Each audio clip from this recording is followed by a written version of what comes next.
I noticed that the shots of this film were visually stunning. I specifically noticed the sky.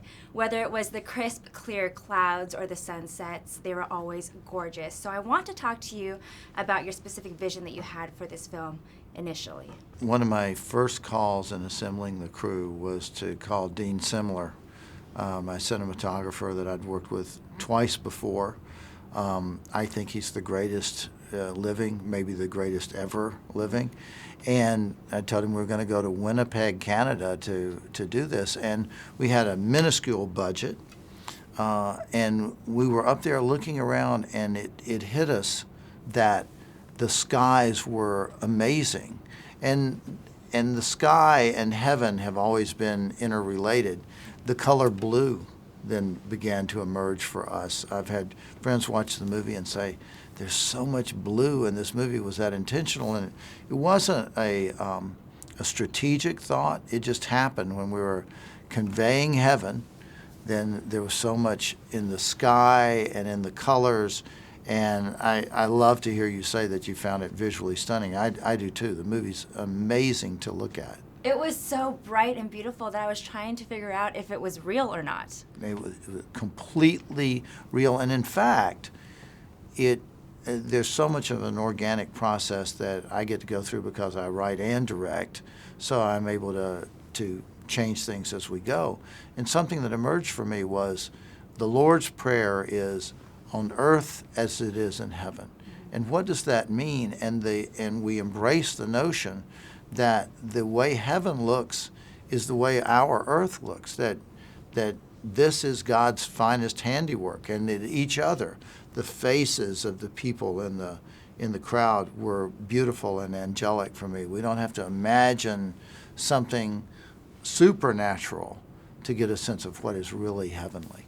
Ultimately, this film is relatable to anyone who has taken a risk for one of their deepest beliefs.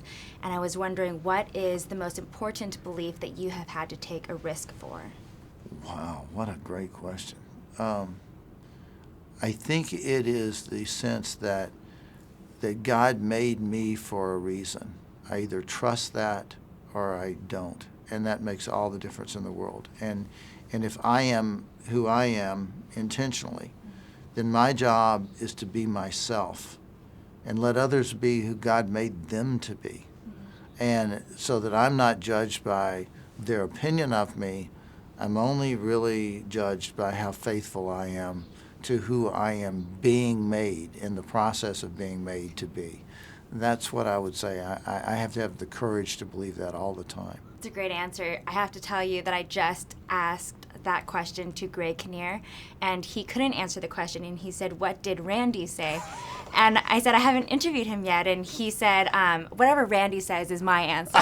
So, what a great I know, answer. and he said that he was going to think about it for the rest of the day, so you'll have to ask him later what his final answer is to that question. I'll tell him I think he should have said that his ideal is just to be me. Mm-hmm. Yeah, right? And he'll be like, wow, I should have thought of that before. I do want to ask you, because I know that as a director, you really immerse yourself in your projects. For example, We Were Soldiers, Braveheart, Secretariat. You've always done your research and you get really involved. So what did you do to commit yourself to the characters for Heaven is for Real? The strange thing for this one was that I think I was more like the guy than I've been like anyone else at the outset. I grew up in a small town in a religious family. I'm a father myself, so I related to all that he was going through. And I wanted all that to be real. I loved the real Todd Burpo because he's not just a pastor that stands in a pulpit. He installs garage doors. He's a volunteer fireman, a wrestling coach. And I thought, this is the kind of guy that any of us would like to be his best friend. Made in Hollywood.